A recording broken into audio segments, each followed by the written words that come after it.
Hello my monster loving friends out there, my name is Wild Brights and welcome back to my YouTube channel here.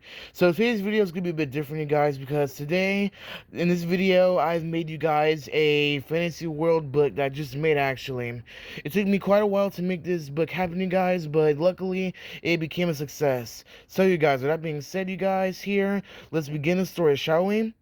This My Little Pony story that I made is about a noble female unicorn who stopped a giant plant beast from destroying a town entirely. This plant beast is known as the Plant of Mimics, and he's going to battle Welcher Ivy, aka the nature guardian of the lost valued treasure of Edensville.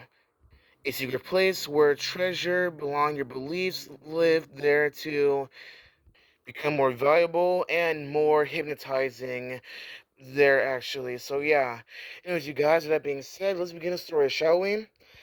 The Plant of Mimics versus Welcher Ivy, written by Bryce Chapman. A couple of years ago, back in the good old days, at the Monster City Central, monsters back in those days lived in harmony with each other, away from any evil forces whatsoever. Come on, honey, let's go. We're late towards my meeting here, you know. Coming, love. Cranky, mate, I'm late for work over here.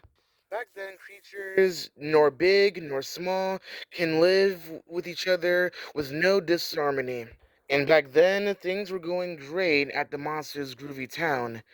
That is, that is until one day, in a stormy night, in the shadows above the clouds, there stood the monsters in a small village, stood a giant plant monster that hovered amongst their small town, and said to the monster villagers down below, "Fools, get out of this place, for I am the great plant beast of Shiver Shores Valley.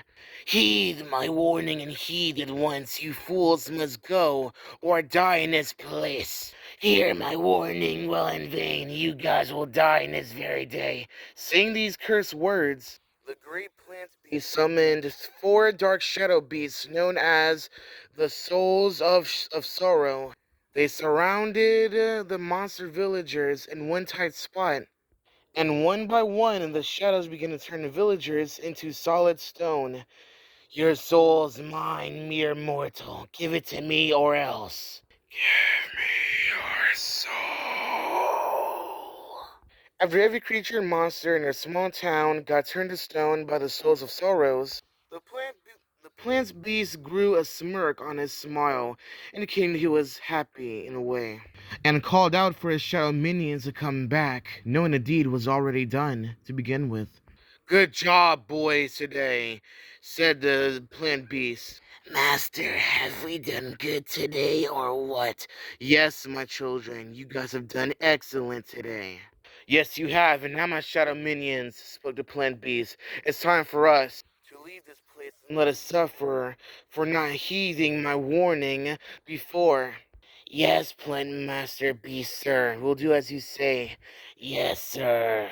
Now, my fiendish, ghoulish minions of mine, it's time for us to leave this dead valley place and leave these stupid mortals here to die alone in a stone demise." And with that being said, the plants beast opened up a shadow portal to a different dimension, and one by one, after the other, the shadow creatures and their master, the plant beast, disappeared into the tornado, never to be heard from ever again.